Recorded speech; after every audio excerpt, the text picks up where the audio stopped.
Last week, an absolute dream, stumbling across our very own private hot spring way out in the wilds of Greenland, and capped it off with a quiet night at anchor.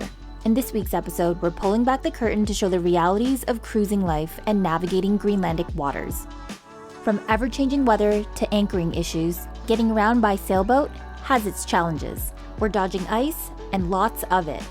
From tiny docks to massive tides, and just trying to find safe harbor for the night. But one thing's for certain, we're still enjoying every moment of it. If you're a familiar face here, welcome back. And if you're new, don't forget to subscribe.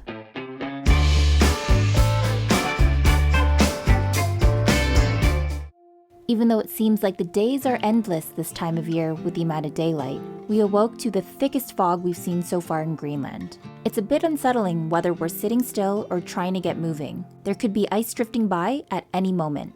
Time to go. Time to head off to the next sweet spot. The fog is lifted. It's about noon. It was so thick, I couldn't even see the shore right here, which is really not that far.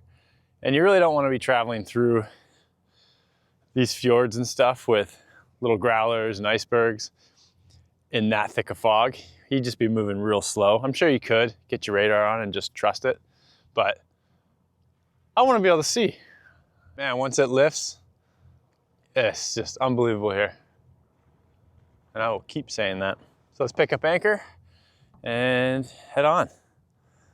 So in areas I'm unsure, I always like to put out an anchor ball just in case I gotta get out there in the dinghy and yank that ball up if it's wedged in between a rock or something. Nice. So that stayed on.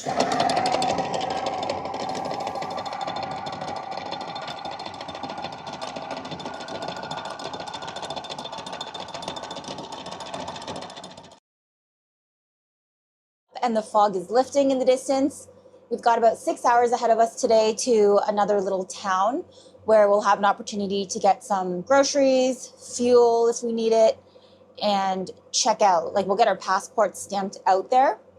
When we first checked in at Nanortalik, the police officers told us that the only other spot to get stamped out would be this town, but we'd be okay to continue cruising until, we were ready to cross over to Iceland, no problem.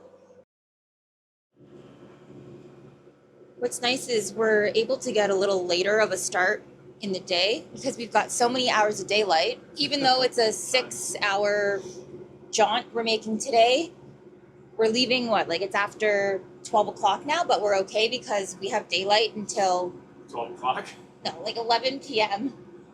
We still don't like rolling in when it's darker, but we know we don't have to wake up at the crack of dawn and leave if we have a long day ahead of us. So yeah, the days feel so much longer here. We can just have more options, I guess. Southern Greenland's coastline is just wild. These sheer cliffs rise straight out of the sea with jagged mountains in the distance. I really love the look of this iceberg. It's super green in the background. The contrast is really nice. You can hear little cracks and pops from the ice as we pass, and it feels so raw, so untouched, and so worth all the challenges of being out here. We're going through a minefield here, what seems like. Little growlers everywhere.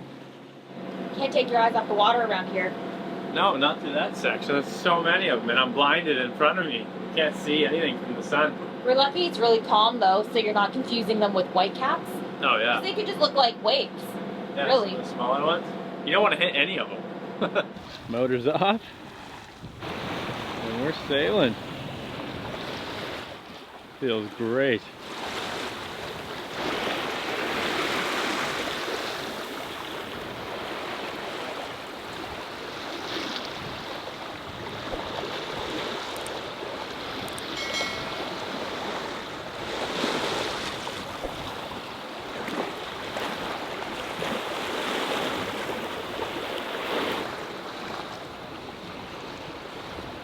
Just approaching what we're considering to be our anchorage for the night, and we're mapping out a swing radius because we're supposed to get a wind shift throughout the day here. So we're just looking at all the depths to see how far we can swing. It's hard because we can't see the bottom either. So we're also trying to figure out if we're over either kelp or rock. Okay. 12 to 20? Yeah. Yeah, we're in 22 feet now. Original plan was to head all the way to the town, but from what we heard, anchoring could be a little tricky in there if there's no room on the public wharfs. Like there's just a lot of kelp, like really, really thick stuff that you gotta work through. And with the wind shift coming, I don't know that it would have been like a preferable spot for us to anchor for the night if there was no room on the wharf to tie up. So we're just gonna anchor a little bit outside of the town tonight and then wait until the wind switches over and then head there tomorrow. We throw out the anchor ball when we're anchoring in waters where it's deep or we're not sure what the bottom is, or maybe the bottom is rocks, just so we have a secondary line attached directly to the anchor, like it's clipped on at an eyelet. That way if we snag on something, we have a direct pull off of the anchor if we needed to. Hopefully we'll never need to. Although we didn't make it to our intended destination, we didn't mind because it wasn't a bad detour. Calm little anchorage all to ourselves, nothing but the sound of water lapping at the hull. We'll take that any day.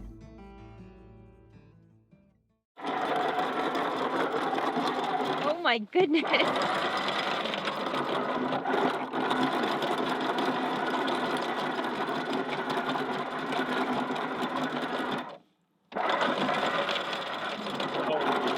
It's heavy on the end. Oh my god. Holy.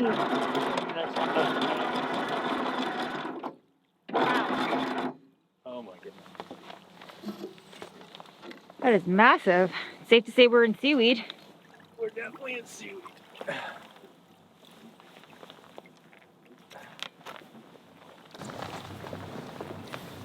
While he's working away at all the seaweed, he's just using the boat pole.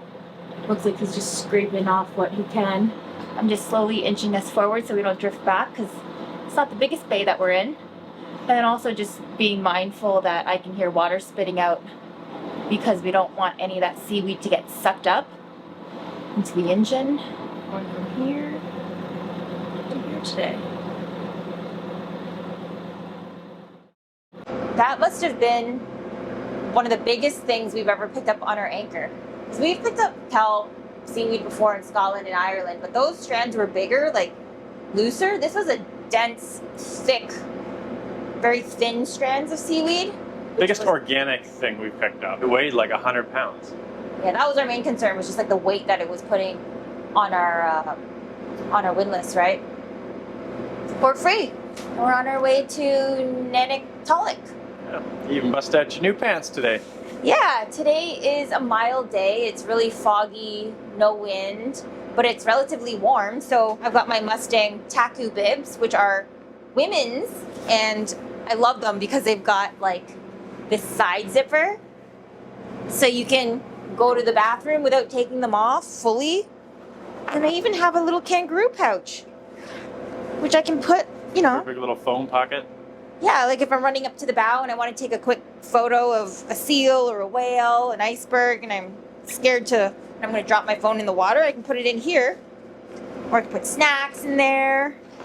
Yeah, I love that there's little compartments. But they're still UV resistant, saltwater resistant, but they're just a little bit more breathable and light for days like this, which is nice. Yeah, love them. Some more options. And I like the color. I think they're snazzy. Yeah, I really like the color of these ones. This is the matching jacket. It's a little warm today, but I really like the colors. you know what's cool though? It's super light. It's a lot lighter than the Maris one for the, you know, when it's a little warmer out like today, but check this out. It's got these, so in the cuffs, I like that.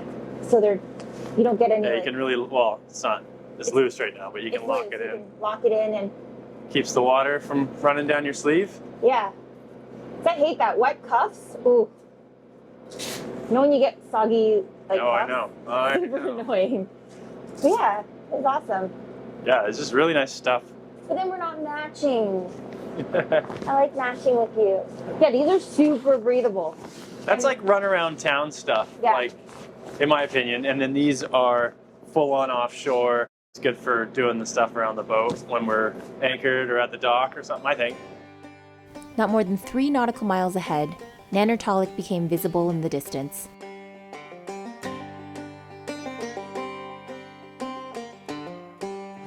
That was a short little motor, just approaching the town here. It's either that to tie onto or where that sailboat is.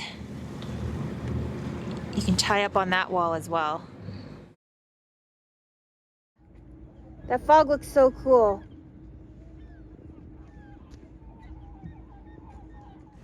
This is a high dock. Give it a couple hours and it'll feel nice and short. We're at low tide right now. So we had to bring the midship line to the ladder, bring it back to the boat to secure us. And then we threw up the bow lines and the stern lines up to the two large cleats that are at the top there. But we had no wind, which was nice. It would have been difficult otherwise because there's nothing on this wall to really tie up to except for that ladder. We just have to grab that real quick, but What's the green line for? that's to hold the dock over there.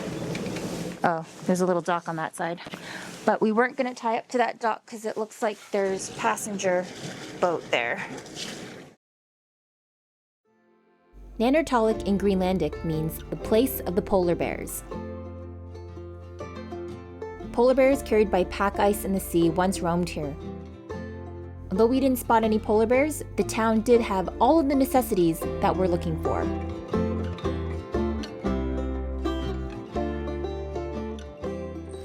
Looks like we can pull up to that at high tide, yeah?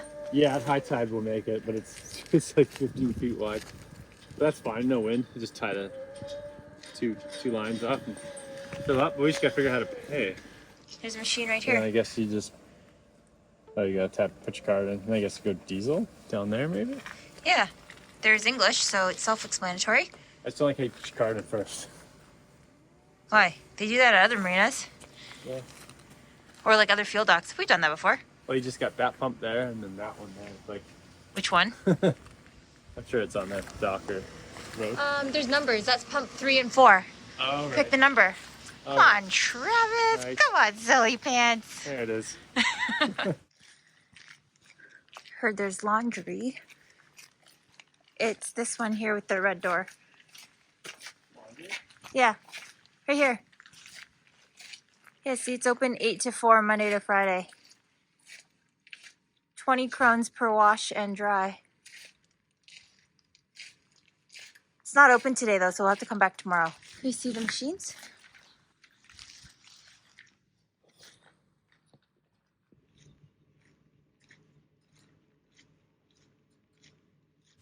All of this cost us 471 Danish krones, which is about $74 US or $101 Canadian. So not too bad depending on what you buy. Obviously some things are way more expensive if they're imported, but a lot of stuff comes from Denmark. A lot of the stuff actually, as you can tell by the Danish. We managed to get ourselves tied to this very short dock. We've got to get gasoline as well, I think, right? Oh, yeah, gas. This is going to be our last stop before Iceland with fuel. So we're topping everything up, all the diesel jerrys, the gas jerrys for the dinghy and our spares and all of that. It's good because diesel and gas is pretty cheap here. Actually, diesel is the cheapest that we've encountered anywhere. I think it might be subsidized, that's why, but it's 600 Danish krones per liter for diesel and pretty much the same for gas. Cheapest ever anywhere we've been so far. Yeah, like once you convert it to Canadian, it's like Yeah. cheaper, yeah. Which is good because we end up motoring quite a lot here. Like a lot. All of it. So that's it, just these two? Yeah, for gas. And then, yeah. And then we'll be full on everything. We'll be full because from here, it's like there's one little town, village, that you can get fuel, but it's like totally trucking it in. Oh, I thought we couldn't, so I figured this is like their last stop, like our last easy stop. Last easiest stop. And then it's like all the way through Prince Christian Sund, or Sund, however you say it. And then Iceland. Iceland 4 days away from there. So, and there's probably going to be a bunch of motoring from here to there. So we want to be full. We know what it's like to run out of fuel, don't we, Travis? Talk about that one. Because we also use it for heat right now too. So. Yeah, we're using it for our diesel heaters. Once we're done refueling, instead of going back to the wall that we were at, well, we're going to tie up to the green barge over there. Because over there, we couldn't adjust our lines for the 9-foot tide easily. No, yeah, on big tides, you want to run your lines way far forward and aft to allow, like, the tidal change. But there, we were longer than the wall, so yeah, we couldn't. So our lines are backwards, and it just, the way it made it go, it was, like, all wonky, and I couldn't keep my fenders where I wanted them, so we just ended up on the big pylon. They're rubber, but, like... They stain. They're like tires. Yeah, it's like a big rubber thick tire, but it's like when you hit it, it's like a, like... Yeah, I didn't like that feeling. A soft feel. So we have the option of tying up onto that green barge over there, so we won't have to adjust our lines for the tide change. Or we can raft up to the sailboat over there, but I'd rather raft up to a barge that we know isn't going anywhere. The weather changes in a heartbeat here. One minute the mountains are completely swallowed by fog, and the next the sun bursts through like it never left.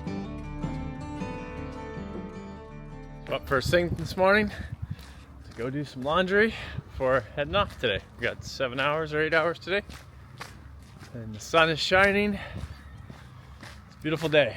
It's a good day to make some miles, but laundry first and to check out. Not the glamorous side of cruising, but hey, clean sheets and dry clothes are pure luxury out here. While we waited for the laundry, we wandered around Nanortalik. With the sun out, the colors just popped. Bright houses and kids playing in the street, and the occasional dog barking. About 1,100 people live here, making it the 11th largest town in Greenland. We're all checked out. Police station here. Checkout was as easy as checking in. It was really just a stamp on our passport, and we're good to go. Very friendly. Yeah. Very lovely. I love it when the check-in process is quick and easy. It's like, okay, hi, how was your stay? Oh, I loved it. Oh, perfect. And free of any charges, so. Yeah, and no cost. Our time cruising Greenland is far from over. From here, we're heading into what we consider the most stunning cruising area in all of Greenland. So if you want to see more of this epic journey, make sure you've hit subscribe to follow along. We've got so much jaw-dropping scenery and adventures to come. And of course, more cruising means more challenges ahead. We now know where not to anchor, guys. Holy crap. Wow. But that's a story for next time.